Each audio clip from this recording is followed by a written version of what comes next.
د راشد خان د بریا سفر په تیرو 10 کلونو کې له یوې بریا بلې ته ختلې لار و. هغه هیڅکله دا شیان عادي ونه ګڼل. د هغه ټول ژوند د بدن د پیاوړتیا، د تمرین او د کرکټ د لا ښه کېدو لپاره تیر شوی دی.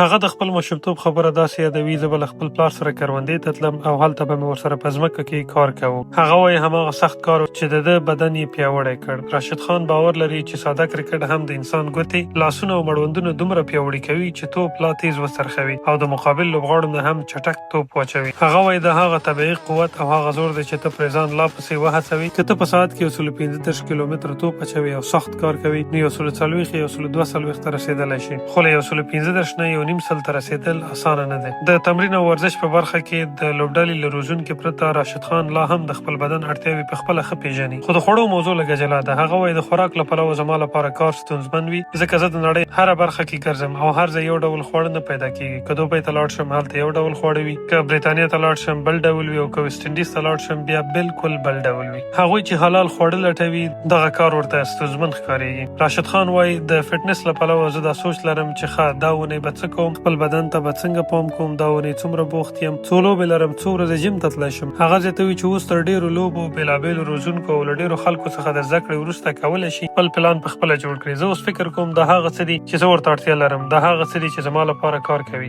د سفرونو ستړی کوونکی ژوند. له هغه وخته چې راشد خان کرکټ پیل کړی، په نړۍ کې په بېلابېلو لیګونو او سیالیو کې لوبه کړې. په هند کې IPL، انګلستان کې د 100، استرالیا کې بګ باش او همدارنګه د جنوبي افریقا، امریکا او متحده عربي اماراتو په لیګونو کې، او دا ټول یې د افغانستان ترڅنګ ترسره کړي دي چې اوس سیالۍ په ډېر انتخاب سره وټاکي. هغه وایي تر 2023 او 2024 پورې مې تقریبا هر لیګ لوبولی. زه به له یوه ځایه بل ځای ته تلم ځکه غوښتل مې لا ښه شم او بېلابېلو شرایطو لاندې د لوبې هر څه زده کړم. خو اوس هڅه کوم چې یوازې 3 یا 4 لیګونه ولوبوم. واده هم د هغه سفر کم کړی او هم د خپل بدن د ساتنې اړتیا. هغه وایي زما بدن ماشین نه دی. ما په تېرو 8 یا 9 کلونو کې پرې ډېر زور راچولی دی. اوس وخت راغلی چې ورته پام وکړم که غواړم ډېر وخت کرکټ ولوبوم.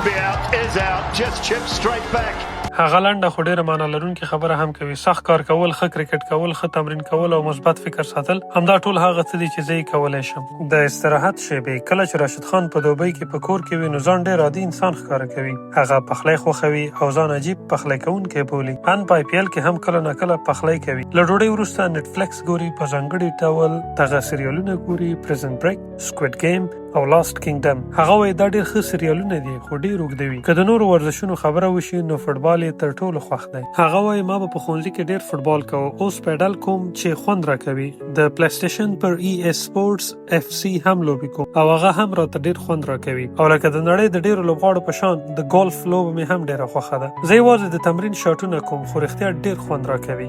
راتلونکی. په 2024 کال کې له افغانستان سره د شلوريز نړیوال جام تر نیمایي نهایي پورې رسېدو وروسته راشد خان اوس غواړي دا بریا نوره هم وغځوي. هغه وایي په راتلونکو 5 یا 6 کلونو کې د ICC له ټرافیانو یوه ګټل به لوی خوب وي. همدا زموږ د لوبډلې ذهنیت دی، همدا زموږ هدف دی او همدا د یو ملت په توګه زموږ هیله ده. زما په فکر د آسیا جام به هم زموږ لپاره ډېر لوی شي. په شخصي کچه راشد خان پوهیږي چې دې هدفونو ته رسېدل د لږې بختورۍ خبره هم ده. هغه وایي که ټرافي ګټم کنه دا زما په لاس کې نه ده، خو هڅه کول زما په لاس کې ده. او همدا هغه فکر دی چې له ماشومتوبه یې له ځان سره راوړی دی. سخت کار، ښه کرکټ، ښه تمرین او مثبت ذهن، همدا ټول هغه څه دي چې زه یې کولی شم.